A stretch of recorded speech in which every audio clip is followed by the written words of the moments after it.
Lição 17. O dom da palavra de sabedoria, parte 1. Textos bíblicos, Atos 9, do 10 ao 16, Atos 8, do 26 ao 29. Verdade central. A palavra de sabedoria é uma revelação sobrenatural pelo Espírito do Senhor, no tocante ao propósito que está na mente e na vontade de Deus.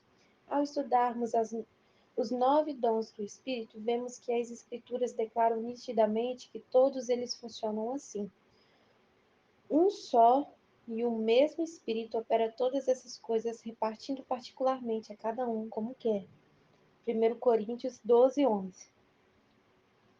Como corpo de Cristo, devemos desejar que os dons do Espírito sejam manifestados entre nós e depois deixar ao seu critério usar aquele que ele quer.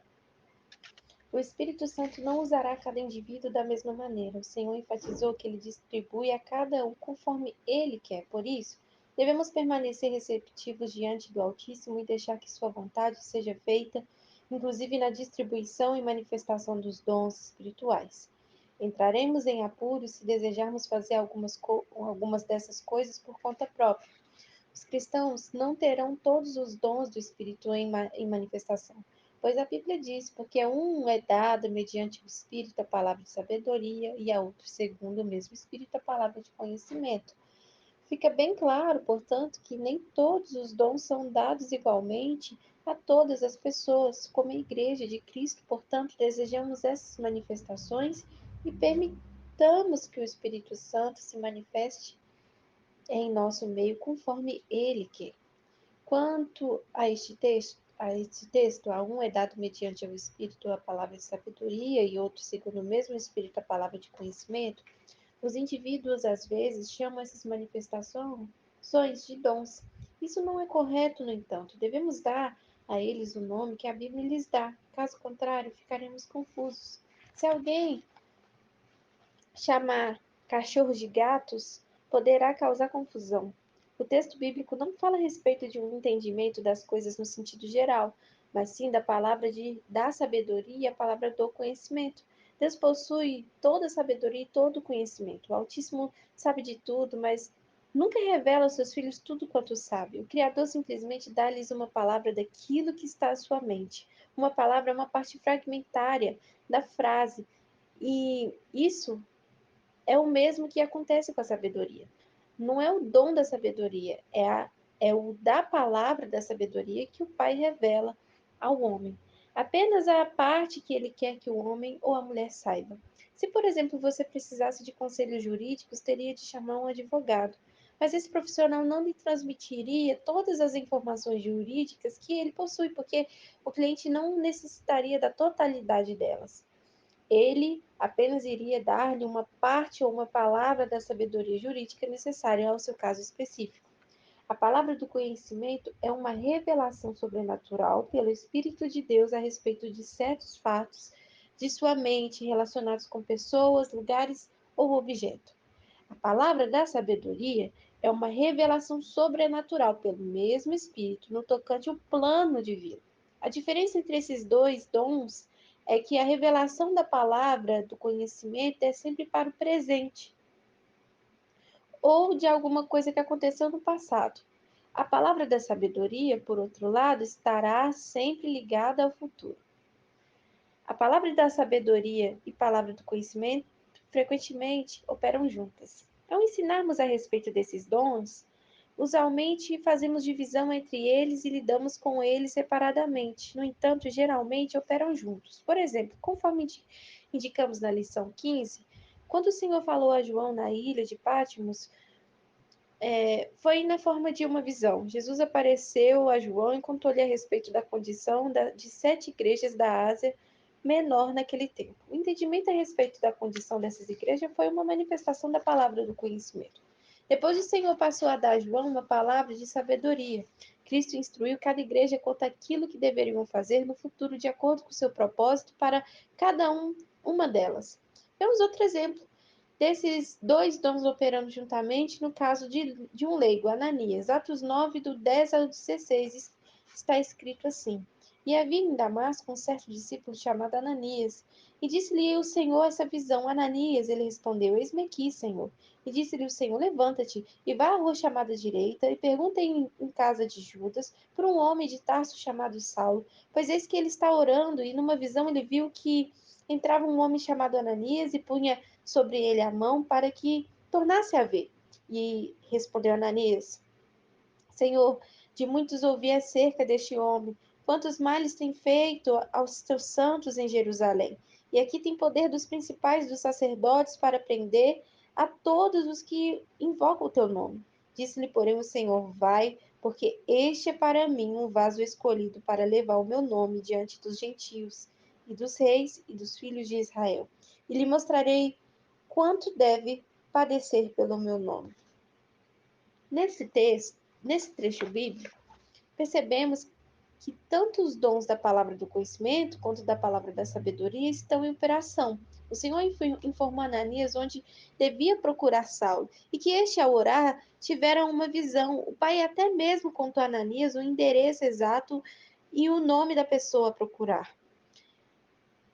Todos esses eram fatos do presente. O Altíssimo também revelou a Ananias que Saulo tinha no visto entrar e impor sobre ele as mãos a fim de que recuperasse a vista. Essa também era uma revelação dada a Ananias mediante uma visão a respeito de fatos presentes no tocante a Saulo. Tratava-se, portanto, da operação da palavra do conhecimento. Uma revelação adicional também foi dada a Ananias em uma palavra de sabedoria, porque revelou o plano e o propósito de Deus, conforme lemos no versículo 15: Vai, porque este é para mim um vaso escolhido. Dando-lhe ainda mais revelação, o Senhor disse a Ananias: Eu lhe mostrarei quanto deve padecer pelo meu nome. Isso não significava que Saulo, posteriormente chamado Paulo, iria ficar doente pelo nome de Jesus, mas que sofreria muitas perseguições e muitos sofrimentos físicos, como aconteceu. Foi apedrejado e deixado como morto por 5 vezes, recebeu 39 açoites dos judeus, sofreu naufrágios 3 vezes. Em todos os lugares para onde Paulo ia, as pessoas moviam perseguições contra apóstolo e ele sofreu muito pela causa do evangelho. Essa revelação dada a Ananias no tocante aos padecimentos que Paulo sofreria também era uma manifestação do dom sobrenatural da palavra da sabedoria. No capítulo 8 de Atos, temos outro exemplo da operação desse dom na vida de um leigo. Nessa ocasião, Filipe ainda era um diácono e foi nomeado para servir à mesa. Posteriormente, o Senhor fez dele um evangelista. Atos 8, do 26 ao 29, diz: E um anjo do Senhor falou a Filipe, dizendo: Levanta-te e vai para a banda do sul, ao caminho que desce a Jerusalém para Gaza, que está no deserto. E levantou-se e foi, e eis que um homem etíope, eunuco, mordomo, de Candace, rainha de etíopes, o qual era superintendente de todos os seus tesouros e tinha ido a Jerusalém para adoração, regressava e, assentado no seu carro, lia o profeta Isaías, e disse-lhe o Espírito a Filipe: Chega-te e ajunta-te a esse carro. Deus revelou seu propósito a Filipe mediante a mensagem de um anjo. Nessa instrução, o Senhor ensinou-lhe exatamente o que devia fazer, assim como qualquer pessoa pode ser dirigida pelo Espírito Santo. E na mensagem, o Altíssimo mandou-o ir para o deserto, e Filipe teve de obedecer pela fé. A mensagem do anjo foi uma revelação a respeito do plano do Pai Celestial. Não a totalidade do seu propósito, mas apenas parte dele, somente uma palavra. Tratava-se, portanto, da palavra de sabedoria. A sabedoria natural. A palavra da sabedoria é frequentemente usada como se fosse a sabedoria simples que é usada ao lidar com os negócios da vida. Mas isso não é um dom espiritual da parte do Espírito Santo. No começo do ministério de Josué, o Todo-Poderoso disse-lhe que a chave do sucesso seria a meditação nas Escrituras.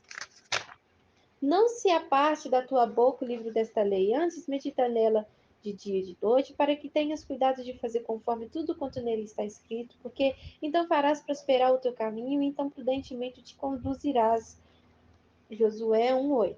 Outra tradução diz: Tu te tornarás prósperos próspero e saberás lidar sabiamente com as questões da vida. Sem dúvida, há uma sabedoria que se pode alcançar mediante o entendimento da palavra de Deus, mas esta também não é uma maneira sobrenatural do dom da palavra da sabedoria.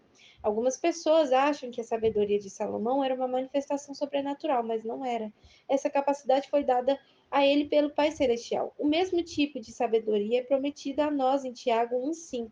E se algum de vós tem falta de sabedoria, peça a Deus, que a todos dá liberalmente, e não lança em rosto e se lhe é dada.